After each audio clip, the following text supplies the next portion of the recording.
드디어 민주당이 뭐 정보위원회가 아직 결정이 안 됐다고 하지만 18개 상임위원회를 다 거저오는 요 사태가 아니라 경사가 났는데 민주당은 겁날지 모르지만 우리가 보기엔 특히나 나 같은 이제 대한민국 최상위권의 분석가가 보면 민주당 영구 집권의 발판을 만든 거다. 경사다.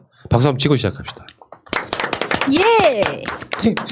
그만큼 리스크가 있긴 한 건데 그 리스크 크지 않다는 이야기를 드리고 싶은 거예요. 그러니까 리스크가 없이 어떻게 일을 해냅니까? 리스크가 있으니까 결과물도 달콤한 거죠.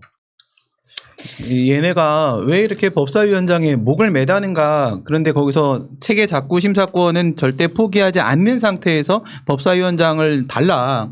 이미 정해놓은 것까지도 다시 되돌려 달라. 이렇게 얘기하는 이유가 뭔지를 좀 궁금해 하시는 분들이 있는 것 같아요. 7개 줬으면 됐지 왜 1개를 그렇게 가져가려고 하느냐. 근데 우리가 일반적으로 생각하는 부분도 있긴 있어요. 있긴 있는데 사실 생각을 해보시게 되면요. 상임위들을 사실 17개에다가 그 다음에 저기 예결위까지 해서 총 18개 되죠. 그럼 18개에서 예결위 빼고 하면 원래 상임위는 국회법상 17개예요. 그럼 이 17개에서 누가 상임위원장이 되든지 간에 무조건 민주당의 상임위원이 더 많아요. 그러니까 얘네들이 목표하는 것은 다음 대선인데 그 다음 대선을 하기 위해서 자기들이 할 줄 아는 건 일도 없고 문재인 정부를 계속 방해를 놔야지만 그래도 대선을 기대할 만하거든요.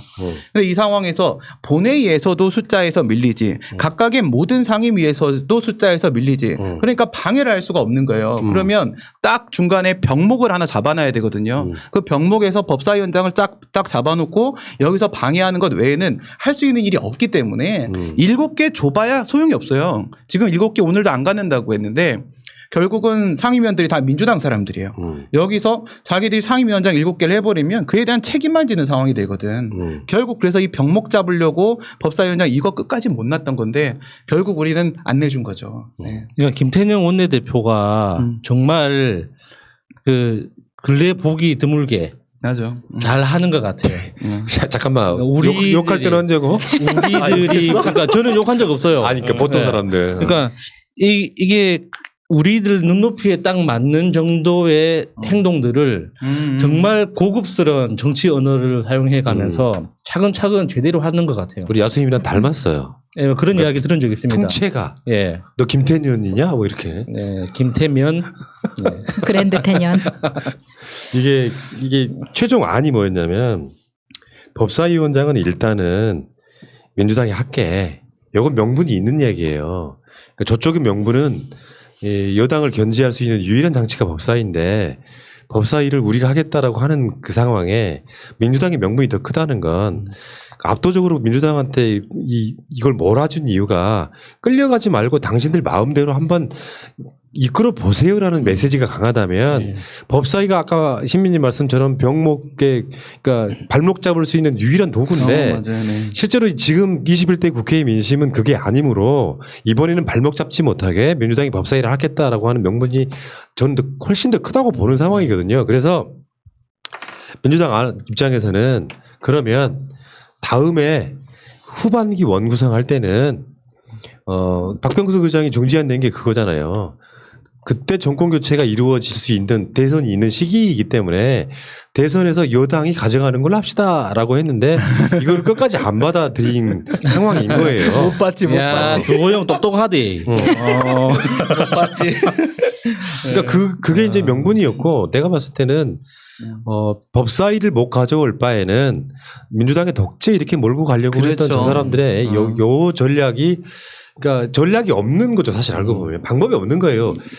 이거를 의석수를 떠나가지고 민주당을 지금 미래통합당이 이길 수 있는 방법은 사실 하나밖에 없었거든요. 그게 뭐냐면 여론입니다. 여론이 무슨 민주당이 18개를 다 가져가냐. 아니 민주당이 180석이니까 미래통합당한테 법사위를 줌으로써 뭔가 균형과 견제의 원리를 해라 라는 여론이 막 압도적이고 막 7, 80% 올라가면 김태년 원내대표가 어떻게 견딥니까? 견딜 수가 없는데 한 달 동안에 거친 여론전에 있어서도 미래통합당이 이기지를 못한 거예요. 결국 여론이 또 발목 잡나 이렇게 가버렸지. 그러니까 아주 그 악순환이 계속되는 상태에서 결국엔 포기할 수밖에 없어서 나는 민주당이 18개 상임위원회를 아직까지 뭐 정보위원장 뽑히지 않았지만 이런 상태이기 때문에 내가 봤을 때는 민주당이 역사상 가장 호기를 잡은 거라고 일단 보고요. 국회에서 지금 뭐 민주당이 독식 이런 표현 쓰면 안 되고요. 국회 정상화를 거부한 미래통합당이라고 쓰는 게 정답이에요. 그렇죠. 그리고 지금 결과까지 오는 과정에서 박병석 의장이 정말 많은 비난을 받았는데 저는 이렇게 사람들한테 좀 이해를 구하고 싶은 게 그러니까 박병석 의장이 잘했다 못했다보다는 국회의장이 하는 일이 원래 그런 거라는 걸 좀 이해했으면 좋겠어요. 그러니까 국회의장은 어떤 정치적 사안을 끌고 가는 역할을 하는 게 아니에요. 정치적 사안이나 국회 내부의 그 절차들을 보호하는 역할을 하는 게 의장의 임무거든요. 그러니까 그 절차가 정확하게 이루어지고 있느냐를 감시하고 조정하는 게 의장의 역할인 거지. 서로 이제 둘이 이제 그 갈등 당사자들을 데리고 와가지고 화해시키고 이거는 의장의 역할이 아니에요. 그런데 이게 지금 그 추경이라는 굉장히 중요한 이게 사안이 남아있는 앞두고 있는 국회다 보니까 의장도 그걸 의식을 안 할 수가 없는 거죠. 어떤 방식으로든 이 추경을 빨리 통과시켜서 국민들의 삶을 조금 편안하게 만들어줘야 되는데 이걸 그냥 그대로 두고 보고 있자니 그러니까 의장으로서 그 고난을 넘어서야 되는 행동을 해야 되는 거예요. 그러니까 그런 그 갈등의 요소들이 있는 건데 멀리서 쳐다보면 아무것도 안 하는 것처럼 보이니까 도대체 의장은 뭐 하냐? 국회 대장이 의장인데 의장이 알아서 해. 이렇게 비난할 수는 있지만 원래 국회의장의 업무나 의무는 그게 아니라는 거죠. 근데 이게 사실 주호영이 3주 정도 끌면서 사람들의 이 화살이 사실은 주호영에게 갈 것을 박병석 의장에게 갔는데 사실 박병석 의장 때문에 주말에 이런 이야기 정말 많이 들었습니다. 내가 박병석 때문에 병석에 눕게 생겼다. 뭐야? 근데 저는 그러면서 이 박병석 퇴진하라 뭐 사퇴해야 된다 탄핵해야 된다 막 이런 이야기 나왔거든요. 뭐 일면 공감 가는 면도 있지만 그렇죠. 이게 그렇게 가면은 다음 국회의장 저는 더 싫어요. 다음 국회의장으로 거론되고 있는 래퍼가 막 이름이 등장해가지고 막 네 그렇기 때문에 그 면을 또 생각을 좀 해주시라. 그러니까 만약에 그 유명한 JP가 이 후반기 국회의장 되면요. 박병석 의장이 한 10배 더 먹을걸? 10배만? 그러니까 박병석 의장이 좀 뭐랄까 우리 답답하게 한 측면도 있지만 또 한편으로 보면 국회의장으로서 그 정도 중립시키는 정도 모습은 보여야 박병석 의장도 민주당스럽고 싶잖아요.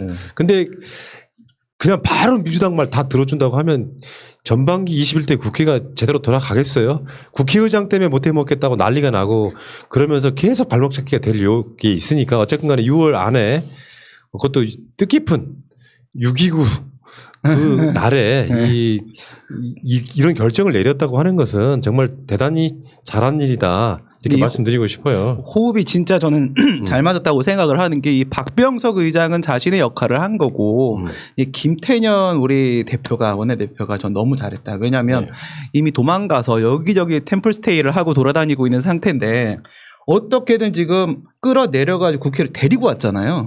데리고 왔기 때문에 오늘 이런 우리 성과가 나올 수 있었던 거지. 아직도 절에 처박혀 있었으면 사실 방법이 없었던 거잖아요.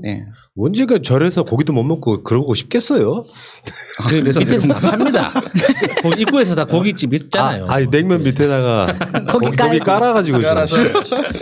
자, 미래통합당의 반응이 가관인데 보니까 분노 폭발. 엄청난 모욕감. 정진석은 정말 코미디하고 있죠 지금. 나 부의장 안 해. 하지 마. 진짜로 페이스북에 그렇게 썼어. 안 하면 되지. 저는 그 부의장 하지 않겠다는 이유가 뭐 본인의 사사로운 그것 때문에 안 하는 게 아니라 국민을 위해서 안 하겠다. 그리고 고향 친구 윤석열을 위해서 자기는 안 하겠다 그랬잖아요. 고향 친구 아니야. 고향만 같을 뿐이야. 친구 아니라고. 나이가 똑같고 정신석하고 윤석열이 놀랍게도 동갑이에요. 진짜 가짜다. 그러면 한국 친구 우리 시민이. 아니 근데 그 무슨 사사로운 감정 때문에 자기가 부의장을 안 한다는 것 자체가 국민을 사실 농락하는 거거든요. 본인의 사사로운 감정 때문에 고향 친구를 지금 편들어주고 있는 거잖아요. 그럼요. 어디서 말장난을 합니까? 부의장 하지 마 그냥. 아니 정진석은 나 부의장 안 하고 싶은 게 아니고요. 부의장이란 자리 돈도 많이 나오고요. 어마어마한 자리예요. 그러니까 서구를 하고 싶은데 입장 바꿔 생각해봐봐. 부의장이 되면 나오는 특수활동비도 있고 어마어마해. 가로 그 사회권도 생겨. 내가 국회 부의장을 하면은 국회의장이 항상 있을 수만 없기 때문에 구위에 올라가기도 해요. 근데 이 사람이 내가 국회 부의장 안 하고 싶다는 건 자기 당 사람들한테 관리하는 거예요. 왜냐하면 미래통합당 몫으로 국회 부의장이 지금 내정이 돼 있는 상태에서 내가 혼란상 가면 사실상 국회 당직, 국회직을요 모든 상임위원장을 다 가져왔잖아. 미래통합당에서는 정진석만 국회 부의장 올라가는 거야. 네. 나만 그 자리에 올라갈 수 없다라고 지금 어떤 겸양의 미덕을 부리고 있는 건데 속마음은 미치게 하고 싶지. 예, 결국에는 하게 될 겁니다. 당연히 만약에 하겠지. 미래통합당에서 부의장직을 안 받아주면 그 다음 정의당이 해야 돼요. 그러니까. 그 꼴을 저쪽에서 과연 두고 볼까? 그래도 나는 김종인의 반응이 가장 그래도 김종인스럽네요. 지금은 괴롭겠지만 미래통합당한테 앞으로 약이 될 수 있다 이렇게 받아들이잖아. 최소한 이런 스탠스는 있어야지. 이런 모질이들 앉아가지고 엄청난 모욕감. 간단히 말하면 이 상황이 왜 이렇게 벌어졌는데요. 전시 상황과 똑같은 코로나 상황, 제3차 추경, 그리고 문재인 정부 3년 가까운 시간 동안 미래통합당의 끝없는 발목 잡기로 국정이 제대로 된 게 거의 없어가지고 문 대통령 개인기로 지금까지 끌어왔던 사실이 분명히 있잖아요. 그렇지. 이런 상황에서 국민들이 오죽 답답하면 독재라도 좋으니까 니들이 마음대로 해 라고 민주당 밀어줬는데 그 민주당의 발목을 잡으려고 법사위원장을 꼭 쥐겠다고 하는 이 모자란 것들이 결국엔 스스로 자업자득이 됐는데 내가 다시 한번 말씀드려요. 미래통합당이 7석의 상임위원장을 하든 안 하든 상관없이 민주당 그 누가 하더라도 심지어 김진표가 하더라도 걔네들 훨씬 나아요. 그러니까 내가 봤을 때는 무슨 책임 지우기 하겠다고 하는 건데 의석 비율이라는 게 거의 그러니까 2대1 구조잖아요. 웬만한 건 다. 그러면 이번 국회 잘 굴러갈 겁니다. 겁먹지 마시고 쫄지 마시고 가세요. 잘 될 겁니다. 법사위 봐도 뭐 아름다운 모습이죠. 네. 법사위 보고 나 감동받았는데. 그러니까 미래통합당 의원들, 초선 의원들 특히, 그러니까 이런 난리 상황에서도 지들끼리 토론회하고 법안 발의하고 뭐 어떤 현장 방문하고 잘 합디다. 뭐 저희들을 하고 싶은 거 다 하고 있더만. 그럼 네. 됐지 뭐. 그 모욕감을 이제 느끼는 것도 웃겨요. 이거는 총선 끝나고 느꼈어야 될 것이고. 그러네. 오, 훌륭한데? 이 모욕감의 주체는 사실 황교안, 나경원, 여성규한테 가야 되는 거죠. 네. 전대미문의 반민주 우회 포커. 아, 훌륭하다. 전대미문의 국회 개혁이라고 우리는 이야기하고 싶고요. 어차피 내가 말했잖아요. 어차피 질질 끌려와요. 그게 여론 때문에 그래요. 미래통합당은 뭐하냐? 그래서 한번 이슈가 빵 하고 터졌던 이 개성 연락사무소가 폭파됐을 때 그래도 야당인 우리가 들어가야 되는 거 아니야라고 여론에 끌려갈 수밖에 없었던 이게 얘들 입장이란 말이에요. 그러면 법사위원장 양보할게. 그리고 웬만한 국가적인 어떤 그 비상 상황일 때는 우리가 협조할게. 이런 스탠스로 갔다면 훨씬 더 훌륭했을 거 아니야. 법사위원회라고 하는 것을 잡고 인질로 잡고 한 달 넘게 이렇게 어그로를 끌다가 결국엔 여기까지 온 거잖아요. 그러면 국회를 못 들어오느냐. 지금 미래통합당에서는 장애 집회 안 한다는 거잖아요. 사실은 못 한다는 거잖아요. 그럼 질질 끌려 들어올 거 아니야. 그럼 자기들 상임위원장 한석도 없는 데서 의원 비율도 거의 2대1에 가까운데 뭘 어떻게 하겠습니까? 존재감 없이 계속 어그로 끌고 간사들끼리 나와가지고 타협 안 되면 표결? 또 간사들끼리 만나고 타협 안 되면 표결? 계속 이런 식일 거란 말이에요.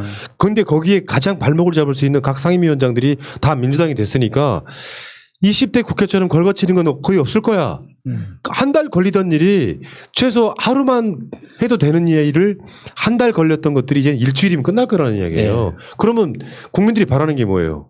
민주당이 하는 개혁 입법 같은 것들이 국민들이 반대하는 것들이 얼마나 있습니까? 대부분 다 찬성하는 것들이잖아. 그럼 쉽게 국회가 막 시원시원하게 가는 거야. 우리는 앞으로 사이대 국회 보는 겁니다.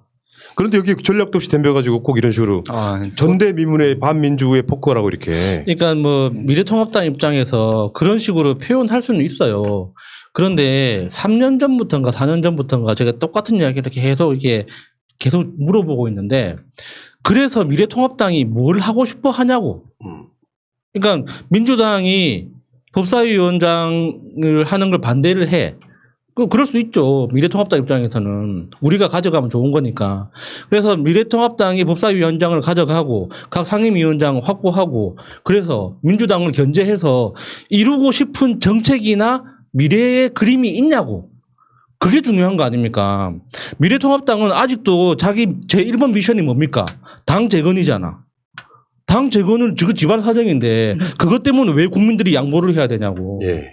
그러니까 너희들이 뭘 하고 싶은 건지 국민들을 위해서 어떤 정책을 시행할 건지에 대해서 청사진을 마련해놓고 그걸 가지고 민주당을 때리라고. 그러면 맞아주지.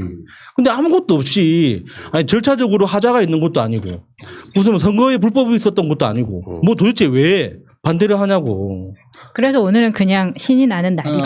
완전히 이게 신이 나부터 이러고 있어 지금. 진짜 뭔지 했네.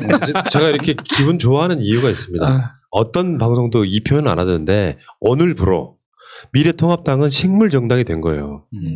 그러니까 유일한 원내 교섭단체인데 그 식물정당이 돼버렸어요. 윤석열은 식물총장이 됐고요. 그런 상태라고 보시면 될 것 같습니다. 할 수 있는 게 하나도 없어졌어 이제. 상임위원장이라도 7개 갖고 있어야 그렇죠. 뭔가 그 존재감이라도 뿜뿜할 텐데 그것도 안 받겠다. 법사위원장 안 주면 안 하겠다고 생떼를 썼기 때문에 잘 생각해봐요. 모든 상임위에서 유일하게 공식 직책은 그 상임위원회 간사 한 명씩 있는 것뿐이야. 의장, 그러니까 이 상임위원장도 민주당, 다수는 민주당. 그 상황에서 얘들이 뭘 할 수 있겠어요? 자신들이 내가 봤을 때는 이제는 식물 정당이 돼버린 겁니다. 이거는 전략적으로 이걸 계속 끌고 갔던 주도했던 미래통합당 국회의원들 지들 당내에서 탄핵받아야 되는 그런 사안이에요. 어쩐지 오늘 우리나라 공기가 좀 깨끗하더라고요. 얘들이 식물이 돼주는 바람에 공기 정화를 잘 해줬나 봐. 예. 이제 국회가 아마존이 됐구나. 지구의 여파. 그냥 쑥 뽑으면 뽑히겠네요. 그러니까 우리가 황교안 나경을 약간 모찌리들이라고 그랬잖아요. 전략 없다고. 주호영은 더하네. 7개 받았어야지. 그래서 뭔가 최소한 4개월 의원이라도 갖고 있었어야지. 이건 멍청한 짓을 한 겁니다. 근데 주호영도 불쌍해요. 여기서 뭐 얘기하고 가면 하나도 통과가 안 되니까 결국 하나도 해낸 게 없는데 저는 김종인이 왜 여기서 아무 역할을 안 했을까라는 생각이 들어요.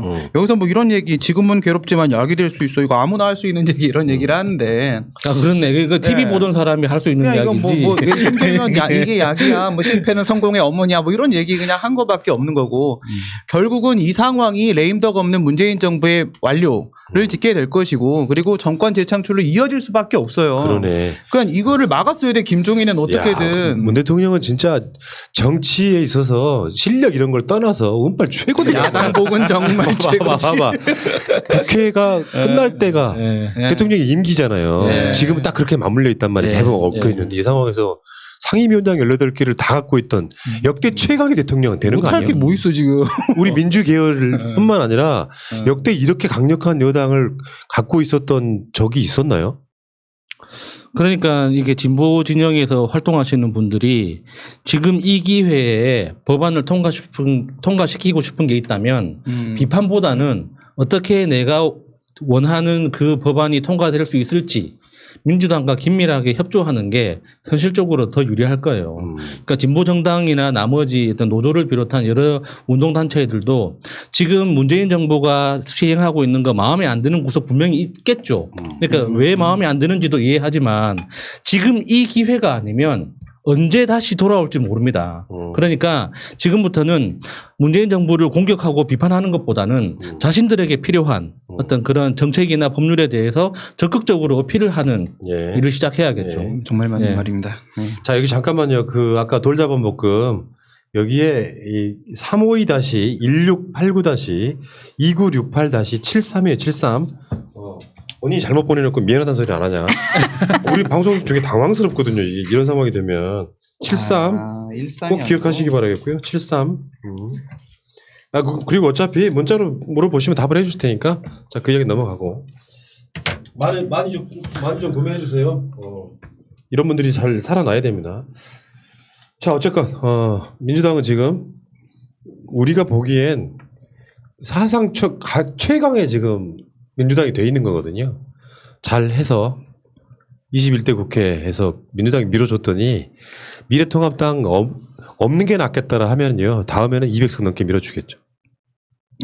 당당하고 힘있게 가시기 바라겠습니다. 자, 그 이야기는 이따가 또 다른 이야기 할 때 할 건데 일단 멈추고요. 우리는 시사 볶음밥이잖아요. 여기는 뭐 밥만 이야기 되는 건 아니니까 계속 이야기하겠습니다.